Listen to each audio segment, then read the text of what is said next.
ซึ่งมีพระพุทธรูปปางปรินิพพานจำลองมาจากรูปจริงของกุสินารานะครับอริยบทต่างๆพระพักตร์คล้ายเป็นที่สุดนะครับมีพระอัครสาวกพระอนุรุทธะที่นั่งอยู่ด้านหน้าแท่นฐานนั้นตามกระแสแห่งพระนิพพานของพระองค์บัดนี้พระเดชพระคุณหลวงพ่อพระธรรมเสนาบดีเจ้าคณะภาค7วัดพระธาตุดอยสุเทพราชวรวิหารได้เมตตาเดินทางมาถึงนะครับขอเชิญท่านนายอำเภอได้ประนมหัตถ์ประนมมือน้อมสักการะเข้าสู่พื้นที่กราบนิมนต์คณะสงฆ์ประคองอัญชุรีถวายการต้อนรับองค์เจ้าคณะภาคผู้ปกครองคณะสงฆ์3จังหวัดประกอบด้วยเชียงใหม่ลำพูนและแม่ฮ่องสอนซึ่งตอนนี้ท่านนายอำเภอฝางท่านนายอำเภอแม่อายท่านนายอำเภอชัยปราการนะครับท่านนพรัตน์สุภกิจโกศลนายอำเภอฝางท่านสริยาคำผาแก้วนายอำเภอแม่อายท่านปฏิกรเอี่ยมสะอาดนายอำเภอชัยปราการได้ถวายการต้อนรับและหลวงพ่อได้ปฏิสันถานธรรมกับหลวงพ่อเจ้าคณะอำเภอฝางพระเดชพระคุณหลวงพ่อพระครูสุจิตานุรักษ์ด็อกเตอร์หลวงพ่อพระครูพิธานธรรมโสพลเจ้าคณะอำเภอแม่อายหลวงพ่อพระครูสถิตธรรมาภิรัตน์นะครับเจ้าคณะอำเภอชัยปราการและในส่วนเต็นท์ประรำพิธีหลวงพ่อที่ปรึกษาเจ้าคณะภาคนะครับพร้อมด้วยหลวงพ่อเจ้าคณะจังหวัดได้ถวายการต้อนรับญาติโยมเราประนมมือเรียบร้อยนั่งประจำที่นะทานไอติมเย็นๆฉ่ำรอสักครู่ตามเลิกมงคลจะอยู่ในเวลาบ่ายโมง39 นาทีรอท่านผู้ว่าราชการจังหวัดอีกสักครู่นะครับกล่าวในตอนนี้คณะสงฆ์จะได้กราบองค์หลวงพ่อก็ขอประชาสัมพันธ์ว่าเมื่อเช้าเราได้จัดประกอบพิธีบวงสรวงณพื้นดินอันศักดิ์สิทธิ์เรียกว่าอนันตรวิเศษเขตดินแดนนี้ที่จะสถิตมั่นคงแห่ง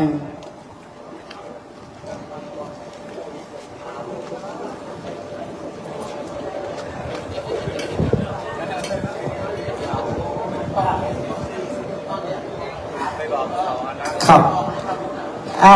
ศรัทธาญาติโยมนะครับนำโดยท่านนายอำเภอนะครับหรือท่านใดถ้าจะร่วมทำบุญเรียนเชิญนะครับตอนนี้เสา40 กว่าต้นของศาลาอาคารนี้มีพี่น้องประลองรับเป็นเจ้าภาพไปแล้ว3 ต้นในส่วนของลูกศิษย์หลวงพ่อเจ้าคณะอำเภอฝางได้ภาวนาปัจจัยไว้เบื้องต้นหลวงพ่อเจ้าคณะอำเภอชัยปราการ100,000 บาทอาจารย์แสนไล่ชื่อเจ้าภาพจำนวนก่อสร้างนิดหนึ่งตอนนี้เห็นเขาบอกว่าเหลือซาว8 ต้นครับเหลือซาว8 ต้นครับต้นละเท่าไหร่ครับอาจารย์ครับ12,000 บาทครับต้นละ 12,000 บาทท่านบอกว่าใครเป็นเจ้าภาพเสาอาคารถาวรวัตถุมั่นคงยั่งยืนไม่หวั่นไหวสั่นคลอนนะอาจารย์แสนนะจีบท่านที่จองเราสัก2 ต้นนะมหาคำโพมหาคำโพเสาใหญ่ครับเอาอาจารย์เลขามาแจ้งตอนนี้จาก28เหลือ17 ต้นครับด่วนท่านครับท่านนายอำเภอเอาทุกต้นไม่ได้ครับเสาต้องเต็มต้นครับท่านครับนายอำเภอจะเอา 6,000 ว่าเอาครึ่งต้นบอกไม่ได้ไม่เป็นไรครับโอ้ปอกเมืองเอาเนาะเท่าไหร่กันให้คำนายครับไม่เป็นไรครับแชวเล่นครับ10 บาท20 บาทเอาหมดครับแม่ครับแจ้งที่ท่านอาจารย์เลขาท่านขอนิมนต์ตรงนี้นิดหนึ่งครับท่านครับสองท่านจะทำรวมกันเพราะว่าจะเจอกันอีกว่าไปที่ท่านนายอำเภอนพรัตน์สุภกิจโกศลนายอำเภอฝางนายอำเภอปฏิกรเอี่ยมสะอาดท่านนายอำเภอชัยปราการครับท่านนายอำเภอปฏิกรเอี่ยมสะอาดอำเภอ แต่ประการครับคือร่วมกับคณะสงฆ์นะครับฝังบุญญาณิธิ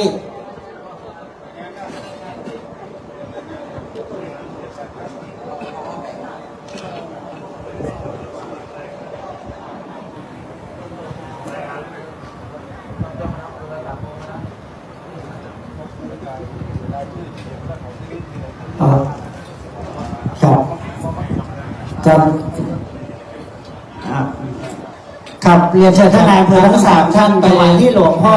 ที่หลวงพ่อท่านอำเภอเลยครับจะได้นำไปถวายที่หลวงพ่อภาคนะครับอันนี้ท่านฝ่ายบ้านเมืองกับคณะสงฆ์รูปนี้สวยงามเจ้าคณะอำเภอฝ่ายพุทธจักรนายอำเภอฝ่ายอาณาจักรนะครับเราทั้งศาสนาจักรและอาณาจักรครับผม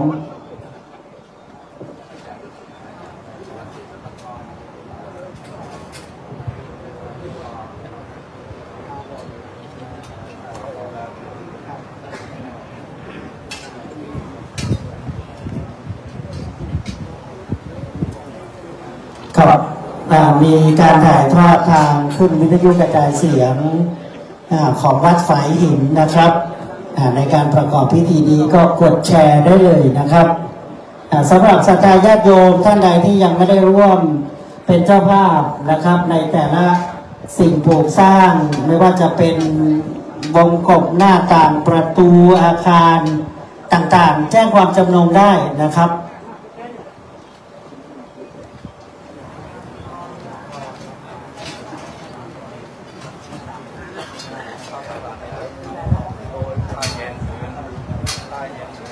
ครับก้าวขอประทานภัยนะครับรอเวลาสักครู่เพื่อประชาสัมพันธ์บุญด้วยเราเดินทางมาไกลนะครับน้ำเย็นๆมีบริการและขณะนี้ที่หลวงพ่อเจ้าคณะอำเภอฝางได้ปรารภนะครับว่าไส้อั่วขึ้นชื่อโอท็อปก็คือไส้อั่วป้าตุ๋ยท่านผู้ว่าถึงบริเวณหน้าเส้นทางนั้นแล้วนะครับอีกสักครู่นะครับไม่ไกลนะครับท่านได้กรุณาและก็ได้สนองงานคณะสงฆ์อีกสักครู่ขอฝ่ายการเลขานะครับในช่วงที่ประกอบพิธีก็จะได้ประชาสัมพันธ์ถึงรายชื่อเจ้าภาพในแต่ละอาคารแต่ละเสานะครับที่รับเป็นเจ้าภาพตอนนี้เหลือ17เสาครับต้นละ12,000 กว่าบาทจะมากจะน้อยไม่เป็นไรนะครับปวารณาไว้เราเรียกว่าค่อยๆทำบุญไปก็ได้หมายความว่าเมื่ออาจารย์แสงบอกว่าเอาเป็นเจ้าภาพครึ่งเสาเราก็ต่ออีกสัก2 เดือนอีกครึ่งเสาก็เต็มเสานะครับรับเป็นเจ้าภาพดิดอิฐหินปูนทรายนะครับสถานที่แห่งนี้ต่อไปไม่ว่าจะเป็นลูกหลานเยาวชนหรือศรัทธาสาธุชนมาก็จะได้มาใช้ประโยชน์เราก็ได้บุญกันอย่างต่อเนื่องเพราะฉะนั้นท่านใดนำปัจจัยจะมากหรือน้อยปักต้นผ้าป่ากำหนดการเป็นดังนี้ครับเมื่อท่านผู้ว่าราชการจังหวัดเดินทางมาถึงจะได้เรียนเชิญท่านจุดธูปเทียนบูชาพระหลังจากนั้นนะครับจะได้กราบนิมนต์พระเดชพระคุณหลวงพ่อพระครูสุจิตานุรักษ์เจ้าคณะอำเภอฝางในนามผู้แทนเจ้าคณะอำเภอทั้ง3อำเภอกอบด้วยอำเภอฝางชัยปราการและแม่อ่ายได้กล่าวถวายรายงานต่อพระเดชพระคุณหลวงพ่อพระธรรมเสนาบดีองค์หลวงพ่อเจ้าคณะภาคเพื่อให้ศรัทธาญาติโยมได้รับฟังถึงความเป็นไปเป็นมาของการจัดประกอบพิธีและบางส่วนที่จะมีรายนามเจ้าภาพเพื่องานเราจะได้สำเร็จลุล่วงทุกประการนะครับเพื่อเป็นการสนองงานในปณิธานของหลวงพ่อเจ้าคณะจังหวัดที่จะให้พุทธมณฑลแห่งนี้เป็นถาวรวัตถุเป็นศาสนสถานที่สำคัญศรัทธาญาติโยมที่ฟังทางขึ้นวิทยุกระจายเสียงหมายเลขบัญชีแจ้งไว้ขึ้นไว้เมื่อสักครู่สามารถโอนออนไลน์ได้ที่ธนาคารกรุงไทยเลขที่บัญชี532077343นะครับ ชื่อบัญชีกองทุนสร้างพุทธปรินิพพานบัญชีธนาคารกรุงไทยสาขาฝางท่านรีย้อนฟังได้เลยนะครับในคลื่นวิทยุที่ถ่ายทอด2 สถานีเมื่อพระเดชพระคุณหลวงพ่อเจ้าคณะอำเภอฝางได้กล่าวถวายรายงานต่อหลวงพ่อเจ้าคณะภาคแล้วจะได้น้อมนำแผ่นศิลาฤกษ์รับเมตตาจากพระเดชพระคุณหลวงพ่อพระธรรมเสนาบดีเจ้าคณะภาค 7ได้ตั้งจิตอธิษฐานเจิมเป็นสิริมงคลมหามงคลสำหรับเจ้าภาพและเป็นสถานที่มงคลศักดิ์สิทธิ์เสร็จแล้วจะได้นำไปวางศิลาฤกษ์โดยเรียนเชิญนะครับโดยเรียนเชิญส่วนราชการศรัทธาสาธุชนบางส่วนในนามผู้แทนของทุกท่านเข้าไปร่วมกับคณะสงฆ์ในการวางศิลาฤกษ์อนุโมทนาบุญครับร้านพี่แหม่มของเรานะพี่แหม่มร้านแหม่มผ้าไหมผ้าฝ้ายจอมทองชัยกรการไฟฟ้าร่วมเป็นเจ้าภาพเสาวิหารประดิษฐานพระพุทธปรินิพพานนี้1 ต้นจำนวนเงิน 12,000 บาทนะหลวงพ่อพระราชกิติสุนทรโฆษณาได้แล้วนะครับ1 ต้นสาธุนะครับพี่แหม่มคุณแหม่มลูกศิษย์หลวงปู่นะหลานของหลวงพ่อวัดป่าตึงสันกำแพงนะครับชัยกรไฟฟ้าทางเข้าตัวเมืองจอมตองนะครับเจ้าภาพอุปถัมภ์1 ต้นเชิญนะครับ 12,000 บาทท่านใดจะร่วมเป็นเจ้าภาพตอนนี้เราถือว่าวางศิลาฤกษ์สำคัญต้องขึ้นเสาก่อนตอนนี้ท่านปลัดอำเภอแจ้งว่าท่านนายอำเภอดอยหล่อก็มาแล้วนะครับรอรับท่านผู้ว่าราชการจังหวัดขอประทานภัยสักครู่นะครับวันนี้เป็นงานทำบุญเมืองเชียงใหม่ของเราด้วยเป็นมหามงคลสิริมงคลตั้งแต่ช่วงเช้านะครับศรัทธาญาติโยมเนอะสตุ้งสตังในกระเป๋ามี500ก็สละสัก250อาจารย์แสนมีอะไรเพิ่มเติมไหมนะครับว่าร่วมด้วยช่วยกันนะครับวัดไม่ได้วัดที่ปัจจัยวัดที่ใจนะครับมีน้อยทำประมาณใครมีมากก็เอาเป็นต้นไปเลยนะครับน้องครับได้มาอีกต้นแล้วนะอาจารย์ครับอันนี้6เจ้าภาพร่วมด้วยช่วยกันต้นละ2,000เป็น12,000นะครับคุณแม่มาศสิงห์ทร 2,000 บาทแม่อำพันธ์กองบุญ 2,000 บาทแม่ปงบุญอุด 2,000 บาทแม่ศรีนวลสิทธิวัง 2,000 บาทท่านคุณพ่อสราวุฒิแม่วนิดาสิทธิวัง 2,000 บาทคุณพ่อหมออินทรแม่จงดีเชื้อกันทา 2,000 บาทนะครับอนุโมทนาบุญเนี่ยโฆษณาได้แล้ว2 ต้นคณะแม่ชีญาติธรรมกัลยาณมิตรกรรมการมูลนิธิอมรรีรัตน์นะครับสำนักปฏิบัติธรรมแม่ชีในเครือมูลนิธิอมรรีรัตน์นะครับร่วมทำบุญ 41,740 บาทถือว่าได้อีก3 ต้นนะโอ้7 ต้น5 ต้นแล้วนะครับตอนนี้จาก17 ต้นน่าจะเหลือ10 ต้นนะครับท่านใดจะรับเป็นเจ้าภาพโบราณบอกว่าฐานตึกคืออิฐฐานชีวิตคือการศึกษาฐานอาคารศาลาคือเสาและฐานปูนอาจารย์แสนต่อ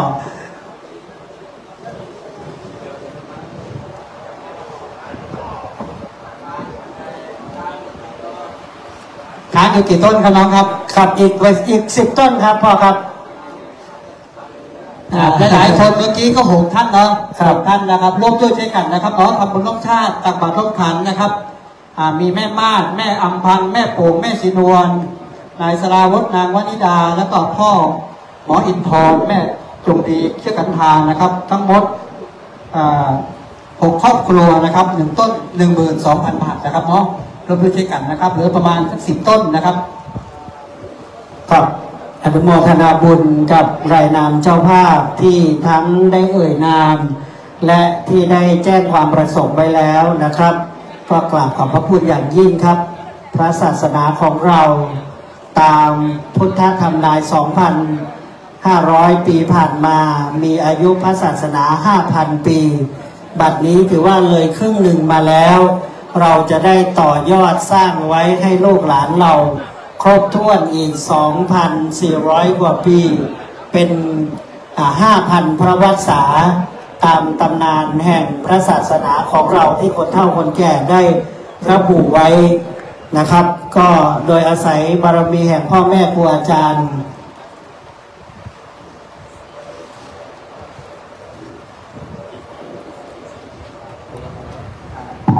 ครับและพระเดชพระคุณหลวงพ่อพระเทพมังคลาจารย์โดยศิษยานุศิษย์ในสายบุญของหลวงพ่อเจ้าคณะจังหวัดของเรา 140,000 บาทโดยประมาณนะครับสาธุถ้า140,000นี่7 ต้นได้แล้วตอนนี้ท่านผู้ว่าราชการจังหวัดเดินทางมาถึง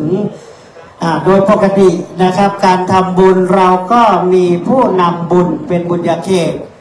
ผู้เชื่อมบุญผู้สร้างบุญผู้ประสานบุญผู้เป็นสายบุญนะครับเทียนเล่มหนึ่งสว่างเพียงใดก็ไม่สู้2 เล่ม 3 เล่มเราต่อเนื่องกันไปบุญก่อเกิดให้มากขึ้นตามลำดับ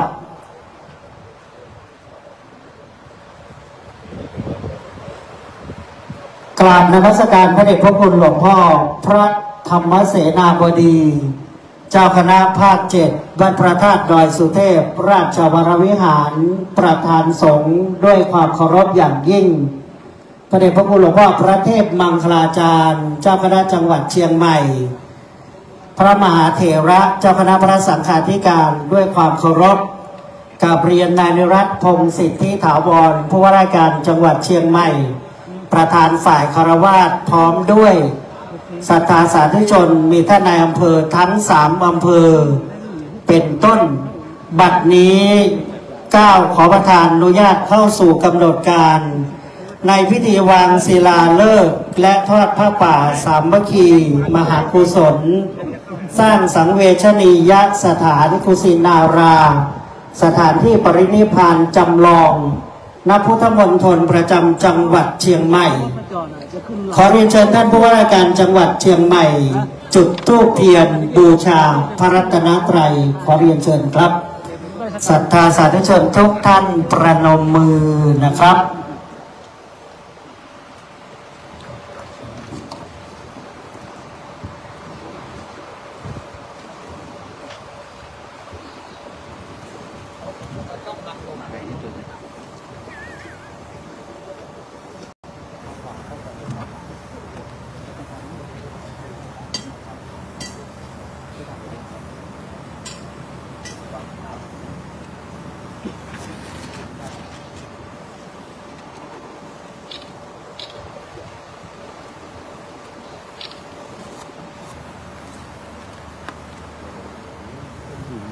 chồng cũng là gì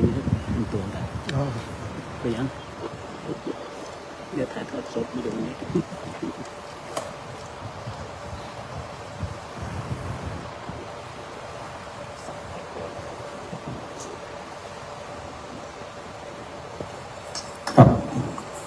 ท่านผู้ว่าราชการจังหวัดเชียงใหม่ได้จุดธูปเทียนบูชาพระรัตนตรัยและกราบองค์หลวงพ่อพระธรรมเสนาบดีเจ้าคณะภาค 7จะได้ประจำเก้าอี้รับรอง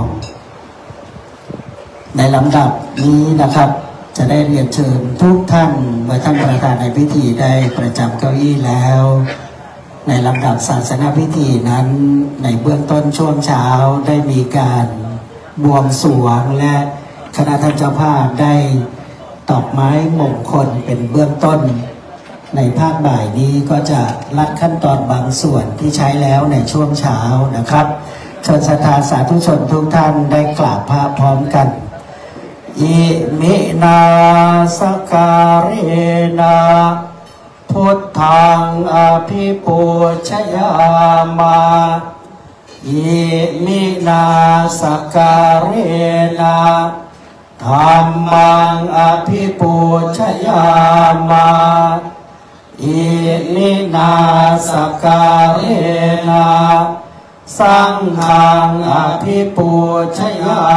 มาอะระหังสัมมาสัมพุทโธภควาพุทธังภวันตังอภิวาเทมิสวากขาโตภควตาธัมโมธัมมังนามัสสามิสุปฏิปันโนภควโตสาวกสังโฆสังฆังนามามิลำดับนี้กราบขอกราบพระรัตนาพระเดชพระคุณพระครูสุจิตานุรักษ์ด็อกเตอร์เจ้าคณะอำเภอฝางได้กล่าวถวายรายงานต่อประธานสงฆ์ครับ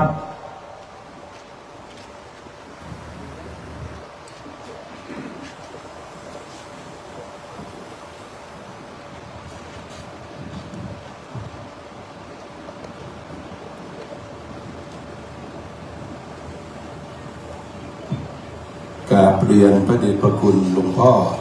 พระธรรมเสนาบดีเจ้าคณะภาค7ประธานพิธีที่เคารพอย่างสูงเกล้าพระครูสุจิตานุรักษ์ดร.เจ้าคณะอำเภอฝางท่านหลวงพ่อพระครูวิธานธรรมโสพลเจ้าคณะอำเภอแม่อายท่านพระครูสติธรรมธิลักษณ์เจ้าคณะอำเภอชัยปราการได้รับมอบหมายจากคณะสงฆ์จังหวัดเชียงใหม่ในการดำเนินการสร้างสถานที่ปรินิพพานขององค์สมเด็จพระสัมมาสัมพุทธเจ้าเรียกว่ากุสินาราสถานซึ่งจะดำเนินการวาระดังต่อไปนี้วันที่16ธันวาคมพุทธศักราช2567ดำเนินการหล่อพระพุทธปรินิพพานโดยงบประมาณคณะสงฆ์ทั้ง3อำเภอได้สำเร็จเสร็จสิ้นใช้งบประมาณ 1,790,000 บาทและได้ดำเนินการต่อเนื่องในวันนี้ได้ประกอบพิธีวางศิลาฤกษ์ในการรับการสนับสนุนเพื่อจะได้สร้างเป็นที่ประดิษฐานองค์หลวงพ่อเสด็จดับขันธปรินิพพานในจำนวนเงินทั้งหมดทั้งลานทั้งเจดีย์ทั้งสถานที่ปรินิพพานอยู่12 ล้านปัจจุบันคณะสงฆ์ทั้ง3อำเภอได้ประชุมว่าส่วนแรกที่เราจะได้สร้างก็คือที่ประทับในวงเงินประมาณ6 ล้านบาทที่ประทับขององค์สมเด็จพระสัมมาสัมพุทธเจ้าโดยกำหนดหมายโดยมีคณะสงฆ์ทั้ง3อำเภอให้การสนับสนุนดังต่อไปนี้คณะสงฆ์อำเภอฝางจำนวนเงิน2,500,000 บาทคณะสงฆ์อำเภอแม่อาย1,750,000 บาทและคณะสงฆ์อำเภอชัยปราการจำนวน1,750,000 บาทและคณะศรัทธาญาติโยมสาธุชนสมทบทุนสร้างบริจาคเป็นปัจจัยเสาเข็มทั้งหมด48 ต้นจำนวน 12,000 ต้นละ 12,000 บาทนี้ก็ได้รับความสนับสนุนจากคณะสงฆ์ทั้ง3อำเภอและพ่อค้าประชาชนเป็นอย่างดีวันนี้เป็นนิมิตหมายดีที่พระเดชพระคุณมาเป็นประธานพร้อมด้วยฝ่ายคฤหัสถ์ท่านผู้ว่าราชการจังหวัดเชียงใหม่ท่านนายอำเภอทั้ง3อำเภอและพ่อค้าประชาชนต้องขอกราบขอบพระคุณพระเดชพระคุณหลวงพ่อและเจริญพรขอบคุณญาติโยมที่ให้การสนับสนุนตั้งโรงทานอาหารเครื่องดื่มน้ำปานะต่างๆตลอดถึงได้นำจตุปัจจัยมาร่วมกันทำบุญวันนี้เป็นจำนวนมากก็ได้รับการสนับสนุนเป็นอย่างดีในโอกาสนี้ได้เวลาสมควรขอพระเดชพระคุณได้เจิมป้ายและเป็นประธานในการวางศิลาฤกษ์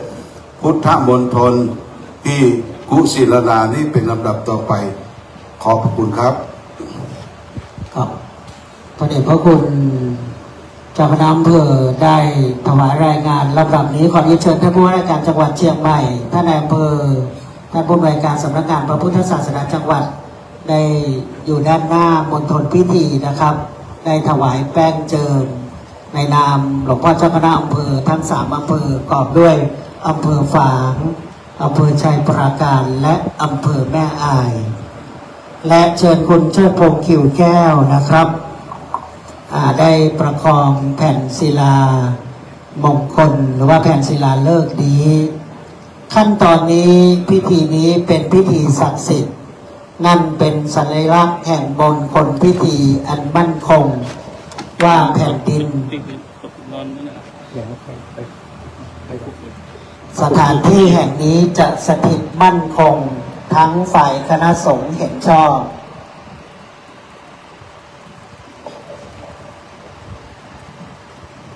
และฝ่ายบ้านเมืองโดยผู้ว่าราชการจังหวัดท่านนายอำเภอทั้ง3 อำเภอโดยการประสานงานของคณะสงฆ์ทั้ง3 อำเภอจะได้ร่วมทำบุญเป็นมงคลเป็นถาวรวัตถุแห่งพุทธสถานนามว่าพุทธมณฑลเชียงใหม่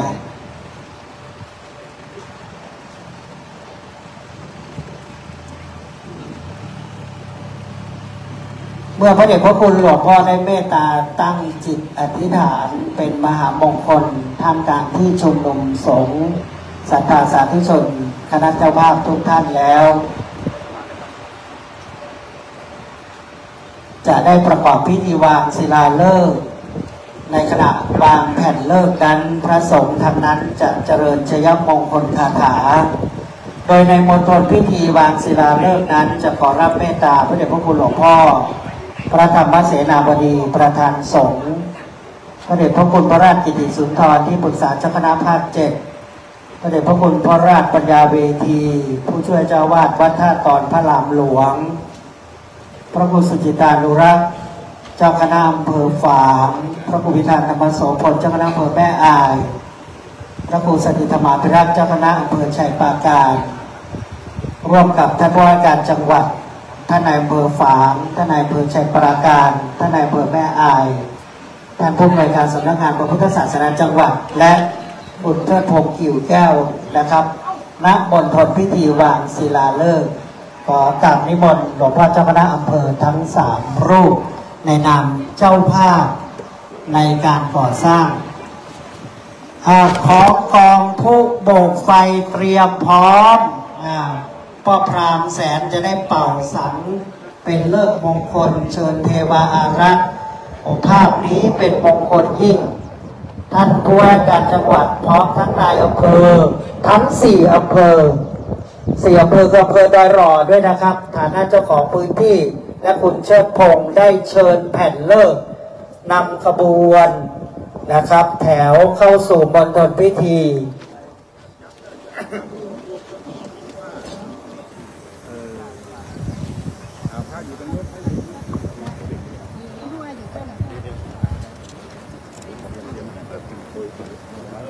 เจยันโตโกนเตยันโตสัจจายานานาทิวัจโนเอวังวังเวกายโยโมเอกายาโสยายามาลามาลาชิตามาลาเมสิเสมาลาเมโกนาเมมาเมเกสาปะโพธานาคัมมัตโตปา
คนได้ประดิษฐานณจุดศูนย์กลางแห่งศิลาฤกษ์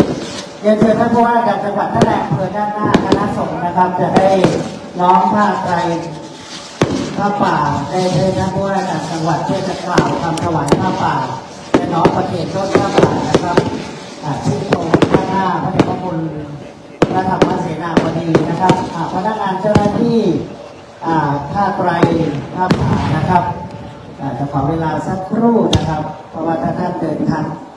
ไปเข้าที่รับรองก็จะเดินเข้ามาใหม่ตอนนี้เชิญเลยนะครับตรงพงซ้ายขวาได้เลยนะครับรับเมตตาอย่างสูงยิ่งอย่างพระเดชพระคุณหลวงพ่อ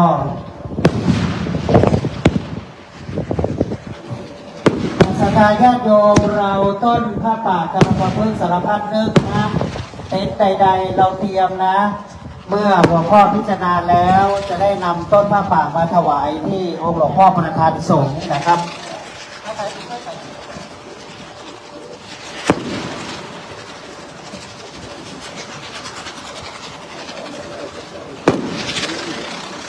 ครับลำดับนี้ท่านผู้ว่าราชการจังหวัดเชียงใหม่จะได้ประกอบประกอบผ้าไตรผ้าป่าขอเชิญสักการะสาธุชนทุกท่านกล่าวนะโมสามจบพร้อมกันนะครับ